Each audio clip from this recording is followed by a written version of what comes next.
জ্যোৎস্না ও জননীর গল্প, হুমায়ুন আহমেদ, পর্ব ৬৯। ডিসেম্বরের ৬ তারিখ। ভারত স্বাধীন সার্বভৌম দেশ হিসাবে বাংলাদেশকে স্বীকৃতি দিয়েছে। মুক্তিবাহিনী, ভারতীয় বাহিনী এগিয়ে যাচ্ছে ঢাকার দিকে। ঢাকার বাইরের পাকিস্তানি ঘাঁটিগুলি একে একে তাসের ঘরের মতো ভেঙে পড়ছে। বাংলাদেশের আকাশে ভারতীয় বিমান বাহিনীর একচ্ছত্র আধিপত্য। শরণার্থী শিবিরের মানুষরা অস্থির হয়ে পড়েছেন দেশে ফেরার জন্য। দুই পক্ষের ভয়াবহ গোলাগুলির মধ্যেই তারা দেশে ঢুকে পড়তে শুরু করেছেন। স্বাধীন হবার আনন্দ তারা নিজ দেশে বসে পেতে চান। এমনই এক অস্থির সময়ে সন্ধ্যার ঠিক পরপর শাহেদকে বারাসাতের গ্রামের একটি বাড়ির সামনে দাঁড়িয়ে থাকতে দেখা গেল। তার হাতে নাইমুলের দেয়া ঠিকানা। সে অনেক কষ্টে এই পর্যন্ত এসেছে। কাগজে লেখা ঠিকানা শেষ পর্যন্ত খুঁজে বের করেছে। এখন আর তার সাহসে কুলাচ্ছে না। বাড়ির দরজায় ধাক্কা দিয়ে সে যে জানতে চাইবে এখানে আসমানি নামের কেউ আছে, এই সহজ কাজটা করতে পারছে না। তার মনে হচ্ছে তাকে বলা হবে, না, এই নামে তো কেউ থাকে না।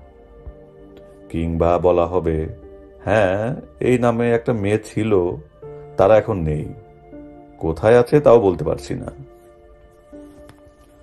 হঠাৎ শাহেদের মনে হলো তার তৃষ্ণা পেয়েছে। তৃষ্ণায় বুক ফেটে যাচ্ছে। আসমানির খোঁজ না করে তার এখন উচিত ঠান্ডা এক গ্লাস পানি খেতে যাওয়া। দরজায় কড়া নাড়তে হলো না, দরজা খুলে গেল। এক সৌম্য দর্শন বৃদ্ধ বিস্মিত ভঙ্গিতে এগিয়ে এলেন। শাহেদকে বললেন, কাকে চান? শাহেদ আমতা আমতা করে বলল, পানি খাবো, এক গ্লাস পানি খাবো। আসুন, ভেতরে এসে বসুন, জল এনে দিচ্ছি। শাহেদ বিড়বিড় করে বলল, এই বাড়িতে কি আসমানি নামে কেউ থাকে? আর একটা ছোট্ট মেয়ে, রুনি। আপনি তাদের কে হন? রুনি আমার মেয়ে। শাহেদের শরীর কাঁপছে।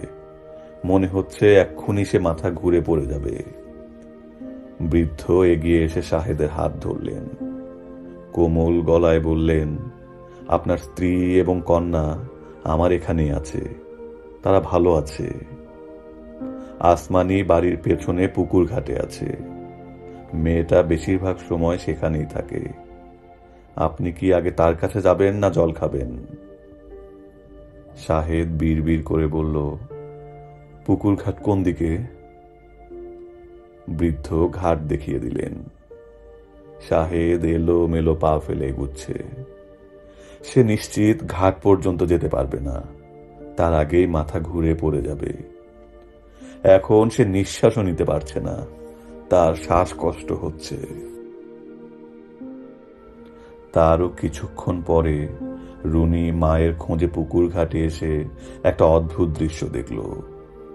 মা অচেনা অজানা দাড়ি গোফওয়ালা এক লোককে জড়িয়ে ধরে পাগলের মতো চুমু খাচ্ছে। কি ভয়ঙ্কর লজ্জার ব্যাপার! রুনি তীক্ষ্ণ গলায় বলল, এসব কি হচ্ছে মা? কি হচ্ছে এসব?